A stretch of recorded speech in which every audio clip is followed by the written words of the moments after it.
Hi friends, ఈ వీడియోలో నేను పల్లి అచ్చు ట్రై చేశాను. మీకు కూడా పర్ఫెక్ట్గా పల్లి అచ్చు ఎలా చేయాలో తెలుసుకోవాలంటే ఈ వీడియోలో ఉన్నట్టు ట్రై చేయండి. ఒక ప్యాన్లో ఒక కప్ పల్లీలు తీసుకుని బాగా ఫ్రై చేసుకోవాలి. లో ఫ్లేమ్ మీద మాత్రమే పల్లీలు బాగా ఫ్రై చేయాలి. అలా అయితేనే పల్లీలు పర్ఫెక్ట్గా వేగుతాయి. పల్లీలు బాగా వేగాలి.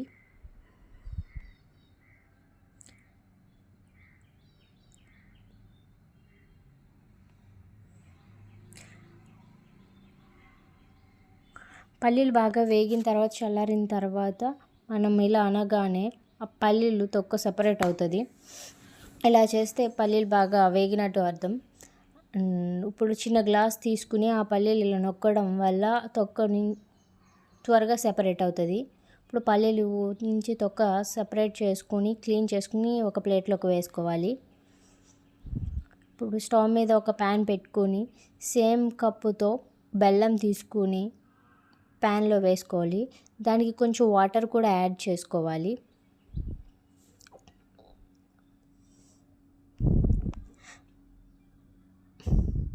బెల్లం వాటర్లో బాగా మెల్ట్ అవ్వాలి.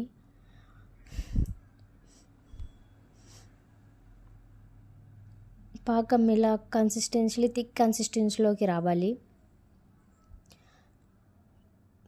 పాకం బాగా కన్సిస్టెన్సీ వచ్చాక ఒక బౌల్లో వాటర్ తీసుకుని అందులో కొంచెం పాకం వేసుకుంటే అది ఇలా ఈ కన్సిస్టెన్సీలోకి వస్తే మనకి పాకం అచ్చుకి తగ్గ పాకం వచ్చినట్టు. సో ఇప్పుడు మనం పల్లీలు అందులోకి యాడ్ చేసుకోవాలి. యాడ్ చేసుకుని బాగా మిక్స్ చేయాలి.